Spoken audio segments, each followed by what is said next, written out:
खेलते समय कीटनाशक खाने से 2 बच्चियां गंभीर रूप से बीमार पड़ गए। घटना उत्तर दिनाजपुर जिले के चोपड़ा ब्लॉक के शिव पारा इलाके में हुई।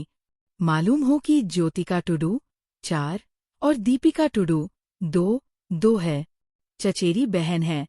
बताया जाता है कि गुरुवार की सुबह घर के पिछवाड़े में खेलते समय उसने चाय के पौधे के कीटनाशक दवा खा ली, जिससे उसकी हालत गंभीर हो गई।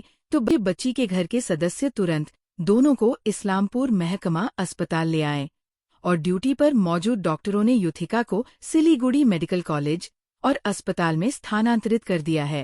घटना से इलाके में सनसनी फैल गई है। মানে খেলতেছিল, খেলতে খেলতে বিষ খেয়েছে। কখন খেয়েছে বলতে পারছেন না? কখন জানতে পারলেন আপনারা? কি বিষের ডিব্বা ছিল পড়ে?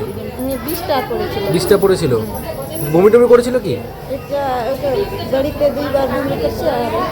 এর নাম কি যে এখন যাকে নিয়ে আছেন? হ্যাঁ, দীপিকা টুডু। আর আরেকজনকে রেফার করেছে না, কি বললেন? হ্যাঁ, জ্যোতিকা টুডু। বয়স কত? আর এর বয়স কত? 2 বছর। এর বছর। এখন কেমন আছে?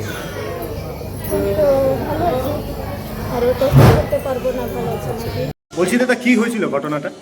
ঘটনাটা কি, দুইটা বাচ্চা বিষ খাইছিল। একটা আমার ভাইয়ের ছেলে, এই মেয়ে, আর একটা আমার। বয়স কত হবে? একটা হলো 4 বছর, একটা হলো 2 বছর। মানে কিভাবে হলো ঘটনাটা?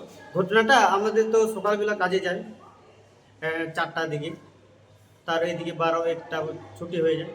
তারে গেলাম, আর তখন হঠাৎ করে বাচ্চাগুলা বাচ্চাটা খেলছিল। তখন যে কীভাবে কোথায় যে ওষুধ পেলে, তখন বাচ্চাটা খেয়ে নিচ্ছে। কিসের ওষুধ? ওই যে বাগানের ওষুধ। বাগান, চা বাগান।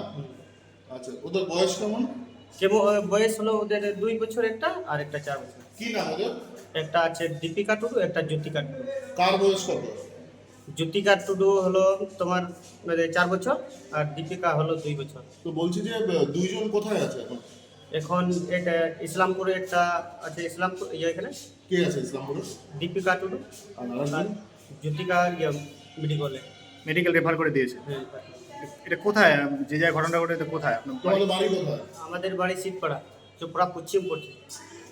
চোপড়া ব্লকে, তাই তো? তো এই যে বিষ বাড়িতে আপনাদের কি বাগান আছে? বাগান আছে।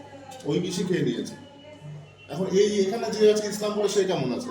এখন ভালো আছে। আর ও যে আরেকজন যাকে রেফার করেছে, এখন ও অবস্থা বলে খারাপ আছে। অবস্থা খারাপ। ও কে হয় আপনার? আমার দাদা ছিল। দাদা ছেলে না মেয়ে? মেয়ে। মেয়ে। আপনার নাম কি? সুনিরাম টুডু।